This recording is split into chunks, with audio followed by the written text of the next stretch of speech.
Are you aware of what really happened to you? No, I'm not. Or can you talk about I can talk about it, but I'm not aware of what really happened to me. Yeah. All I know is that I went to a friend's birthday party. I gave a friend a birthday party. Mm-hmm. Hello. You thought was your friend. Well, we ain't even gonna touch on that. Yeah. I came home like I would normally do. Tell you something. Your lawyers are about to have a whole lot to handle. I told you once and I'm going to tell you again. I'm not one of these new bitches to doing this, baby. I'm 14 years in. Been sued by some of the best.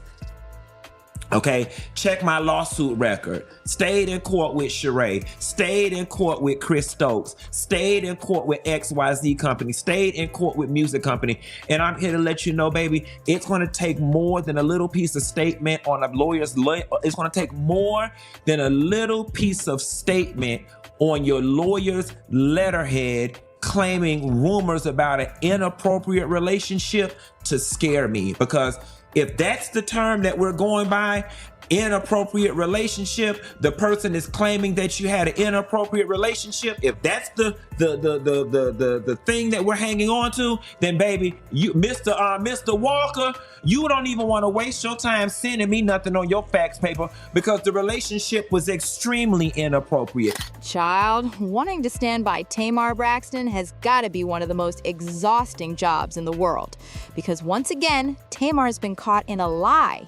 Ever since she and Funky Dineva started bashing each other, nobody knows who to believe. On the one hand, Tamar claimed she nearly died, that she needed surgery, and she hinted Funky had something to do with it. On the other hand, Funky is denying everything, even warning Tamar not to talk about him if she doesn't want the internet to know what really went down. But, as is often the case, Tamar saw an opportunity for clout. She went back out to rally supporters and throw shade at Funky. And just like he warned, Funky came back with receipts. What he's claiming now? Pure insanity. According to Funky, Tamar's accident might have everything to do with Mendes. Yep, Gandhi's husband. Part of the problem with this whole thing was, Tamar, is that I was never comfortable with the relationship that you and Mendes had in front of me, okay? All of that, you at the music video shoot in your booty shorts, sitting on top of him meeting us up at restaurants every time we met up, I was very uncomfortable with it. And if we gonna tell it, let's tell it all. Just a few months ago, Tamar claimed she woke up in a pool of blood with several teeth missing, with no memory of what happened or who was responsible. People immediately assumed Funky Dineva had something to do with it since he'd been with her the night before celebrating his birthday. Folks started dragging him online, calling Funky Dineva a woman hater and a terrible friend. When he asked Tamar to clear things up and tell people to stop attacking him, she didn't, because Tamar always loves attention, whether it's positive or negative. In her mind, there's no such thing as bad press. Funky defended himself, saying he had no idea what happened to Tamar that night. I want to know what all the hell going on, bitch. I want to know what's going on too, bitch, okay? The lady got on the internet and said she almost died. Now listen, let me just go ahead and get this out the way, okay, before we even get to the top of the show. I don't know what happened to the lady. Okay, for those of y'all that don't know, I'm talking about Tamar Braxton. I don't know what happened to the lady. But Tamar was basically treating Funky like he was just a bump in the road on her path to media attention. She kept throwing shade at him, insisting she didn't need him for anything, all while confirming that something did happen to her that night, and that whatever happened was serious enough to require surgery. I want him to tell his own story. You know, I don't really like telling people's story.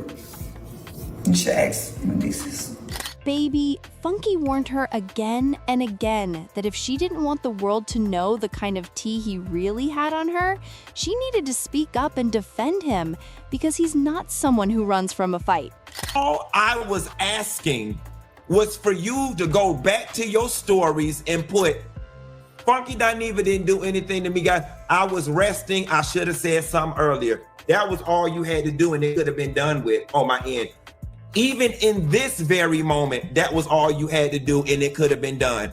But apparently, Tamar wanted to call Funky's bluff. Maybe she thought he would just roll over and let her have her way, because she brought the issue back up months later, long after it had stopped being a topic. She appeared on The Morning Hustle with Laurel and brought up her accident again. Tamar didn't need to do that interview. She could have stayed home, kept her secrets, and left the internet guessing. But she showed up anyway, ready to answer the questions still hanging in the air about the entire incident. Are you aware of what really happened to you? No, I'm not. Or can you talk about I can talk about it, but I'm not aware of what really happened to me. Yeah. All I know is that I went to a friend's birthday party. I gave a friend a birthday party. Hello. You thought was your friend. Well, we ain't even gonna touch on that. Yeah. I came home like I would normally do. She never mentioned Funky Dineva by name, but everyone knew exactly who Tamar was referring to. She also tried to make it seem like he was some ungrateful friend she threw a party for, only for him to turn around and hurt her. But Funky Dineva wasn't the only person Tamar talked about. When she was asked what was going on between her and Mendes, she denied him so hard you'd think they'd only worked on a project together with absolutely no personal relationship involved. No, to be honest, I barely even know him. Okay. to be honest, you know what I mean? Yeah. We're not like, we're cool, Yeah. but he's not like my homie. You know what I Right, mean? right, It's not right. like that. And he just got casted in the film. And did she really say she didn't know Mendes like that, yet somehow got him to appear in a music video with her? When the interview dropped, people immediately warned Tamar that Funky wasn't going to like how she spoke about him, and that she shouldn't play the victim when he popped off. And the moment Funky heard about it, that was enough to set him off. Funky meant every word when he said he would drag Tamar through the pits of hell and back if she so much as breathed in his direction. He claimed the only reason he didn't follow Tamar back to her home that night was because she was already with a friend who looked like he was going to take care of her, if you know what I means. And that friend was none other than Mendes, Miss Yandy Luther King's husband, okay? I did not get out the car and go upstairs with Tamar when we got back to her house. Because after her and Mendes got through kissing in the back of that goddamn car, I figured they wanted to be up there privately. That is why when we got dropped off at Tamar's house, I did not go upstairs. I got in my damn car and went home because you was sitting on his lap in that goddamn Uber and y'all ass was kissing, okay? And the shit made me damn uncomfortable. Apparently, Mendes and Tamar were together the entire night. They just stayed separated so the cameras wouldn't catch them looking too comfortable with each other. But everyone at the V12 knew they were together. And once the cameras stopped rolling, the two of them were all over each other, right in front of Funky. Tamar claimed she didn't know that man, yet they were making out the whole ride to her house and eventually ended up together after Funky went home. But here's where things get interesting. According to Funky, it wasn't just Tamar and Mendes who went back to her house. There was a third guy with them. This was the same man Tamar claimed had found her unconscious. But Funky is saying that this man didn't just find her unconscious, and that he and Mendes might have left her in that condition when something went terribly wrong. If anybody know who happened and what happened to your damn teeth, it's Mendes and his best friend, because they was the ones who went upstairs with you. Now, I don't know whether they was fucking your ass from the back and ran your head through the headboard or what, okay? But if anybody need to be investigated on what happened to you in your damn teeth, it need to be Mendes and his friend, because that's who went upstairs with you. Now, speculation is running wild that the three of them got intimate and things went wrong, leaving Tamar injured. Some are even saying Mendes attacked her. And at this point, only Mendes and the other man know what really happened. About the whole thing was the fact that you don't get to go around and create media shitstorms that involve other people without their permission.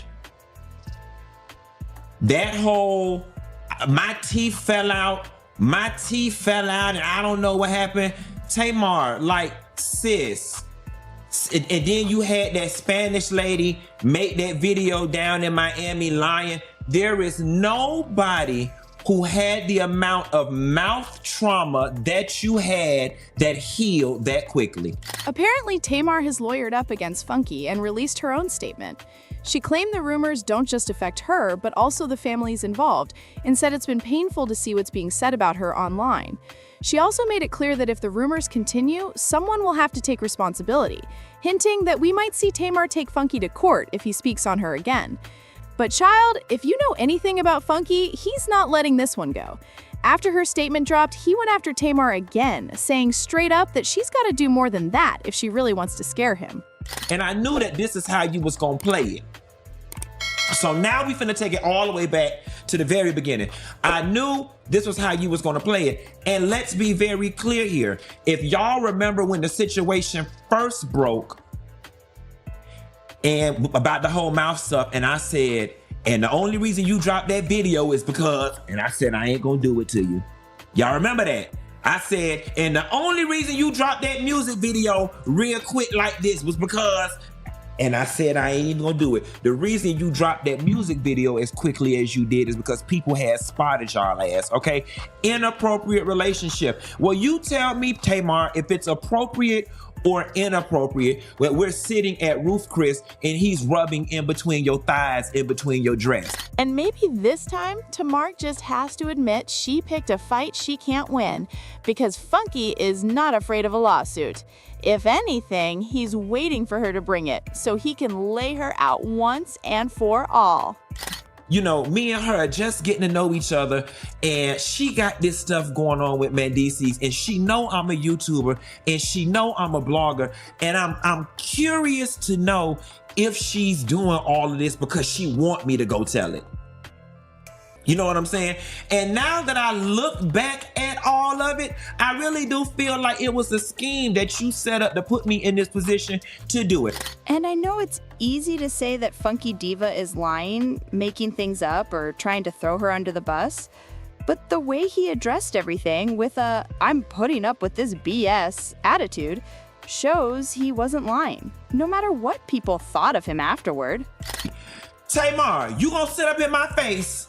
You gonna sit up in my face with your three faces and tell me that you and Mendes did not have a conversation at that table in Roof Chris about him putting out a statement about him and Yandy not being together no more? We really gonna do that? And he said he did a version of the letter on ChatGPT. And then you started laughing back and was like, no, you gotta go back and rewrite it to kind of make it sound like it's you. We gonna say that didn't happen? We gonna say that didn't happen. We gonna sit up here and say, after he was digging in between your thighs at that Roof Chris, and he got up and went to the bathroom, that the conversation was, y'all, I can't. He just my friend. He just my friend. I can't. I mean, and then I said, Tamar, ain't he married? He ain't married. They not married. They just do that for the show. They not married. That's what we gonna do? And people are also on Funky Diva's side because this isn't the first time Tamar has been caught messing around with someone else's husband. Child, the way Funky Diva completely read Tamar Braxton into oblivion is insane. I love Tamar, but this is the second time I've heard of her being involved with someone else's husband, and I don't like that, especially because she acts like it's so above her. First it was Jermaine Dupri's dad, now Mendes. Tawanda was right. That's why she was so hell-bent on making it seem like he was the bad guy. You've been sneaking around with Yandy's husband. But I want to know what you think. Do you think Tamar and Mendes really had something going on? Or were Funky Diva's suspicions off? Sound off in the comments and don't forget to hit that like and subscribe. I'll see you in the next video, baddies.